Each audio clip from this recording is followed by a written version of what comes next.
Shalom, selamat pagi jemaat yang terkasih di dalam nama Tuhan Yesus Kristus. Sebelum kita melakukan segala aktivitas kita sepanjang hari ini, kita akan menerima firman Tuhan yang akan menerangi kehidupan kita.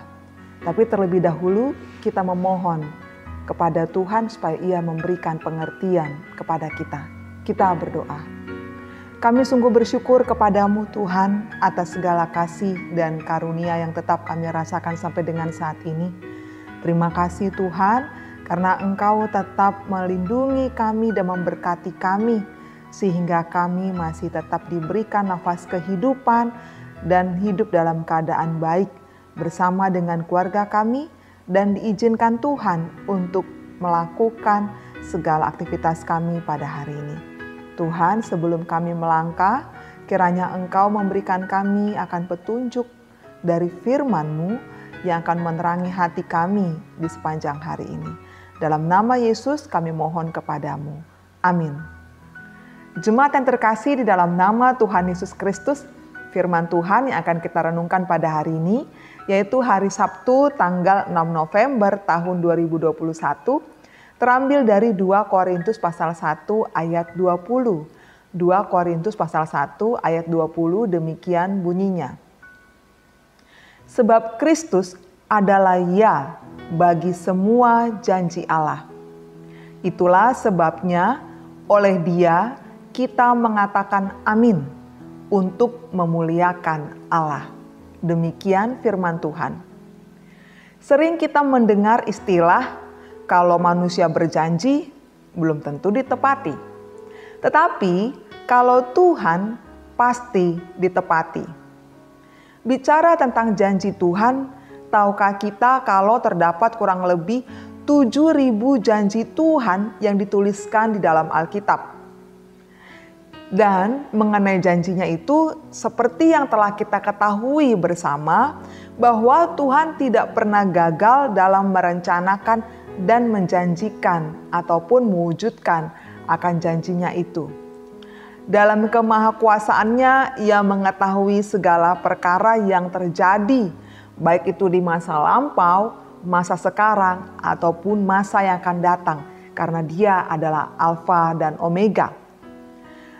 Ketika manusia jatuh dalam dosa, Tuhan Allah telah merencanakan keselamatan bagi manusia.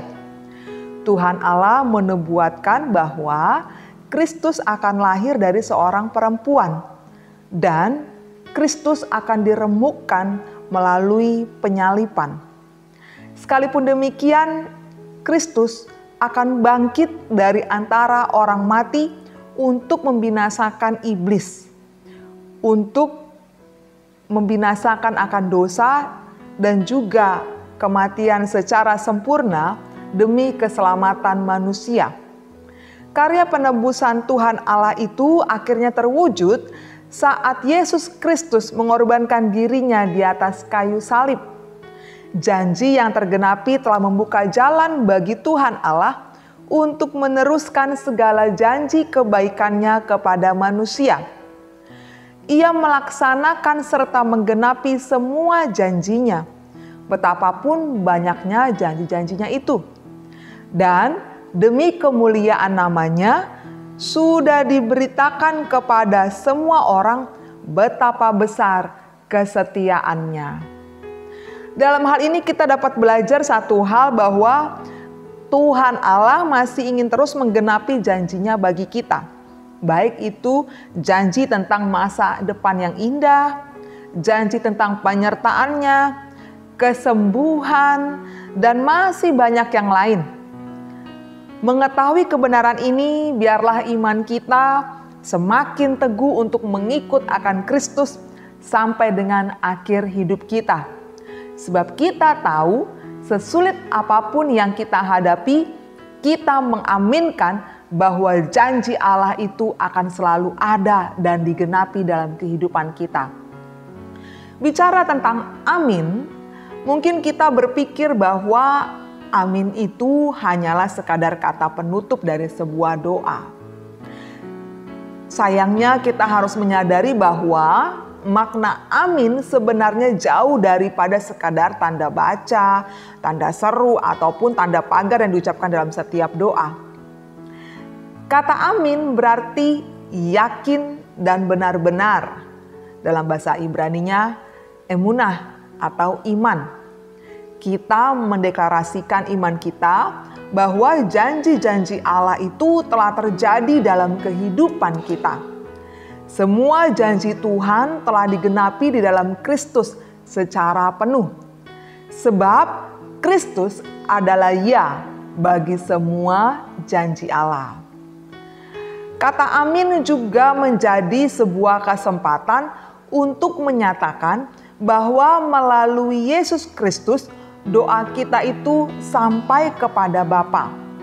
Yesus selama hidupnya telah memuliakan Bapa. Dan kita pun memuliakannya melalui kehidupan kita ataupun kehidupan doa kita. Saudara terkasih, Tuhan Allah terus menggenapi janjinya dalam kehidupan kita. Karena itu biarlah iman kita semakin teguh dalam mengikut akan Dia sampai kepada akhir hidup kita. Sebab sesulit apapun yang kita hadapi dalam kehidupan ini, mari kita mengaminkan bahwa Tuhan senantiasa menyertai kehidupan kita. Bahwa Tuhan Yesus selalu ada untuk menggenapi akan janji-janji dari Tuhan. Amin, mari kita berdoa. Kami sungguh bersyukur kepadamu Tuhan atas firman-Mu yang telah kami terima pada pagi hari ini. Terima kasih atas janji-Mu yang senantiasa Engkau wujudkan dalam kehidupan kami. Kadangkala mungkin Tuhan kami belum ataupun kurang mampu melihat akan perwujudan dari janji-Mu itu. Tapi Tuhan sesungguhnya kami senantiasa merasakan akan wujud dari janji-Mu itu di kehidupan kami. Penyertaan-Mu, keselamatan-Mu, berkat-Mu, kebaikan-Mu banyak sekali Tuhan. Dan itu semua kami peroleh atas dasar iman kami kepada Yesus Kristus. Terima kasih melalui anak-Mu Tuhan Yesus Kristus kami diselamatkan dari dosa. Terima kasih pula Tuhan melalui Tuhan Yesus Kristus kami diberikan akan kehidupan yang kekal. Engkau menjanjikan itu bagi kami, bagi setiap orang yang percaya kepadamu. Karena Tuhan dalam langkah menjalani kehidupan ini, biarlah kami senantiasa memegang teguh iman kami, mengaminkan bahwa janji Tuhan itu telah digenapi di dalam Yesus Kristus, dalam iman kami, dalam kehidupan kami. Dan biarlah Tuhan, apapun yang akan kami lakukan, apapun yang akan kami hadapi, kami mengaminkan Tuhan bersama dengan kami. Terpujilah nama-Mu, dalam nama Yesus kami bersyukur dan memohon kepadamu. Amin. Kasih karunia dari Tuhan Yesus Kristus dan anugerah dari Allah Bapa dan persekutuan dari Roh Kudus kiranya menyertai kamu sekalian. Amin. Kiranya Tuhan senantiasa menguatkan kita dalam memegang teguh akan janjinya dan mengaminkan bahwa Tuhan itu senantiasa bersama-sama dengan kita. Amin. Tuhan memberkati. Salam sehat.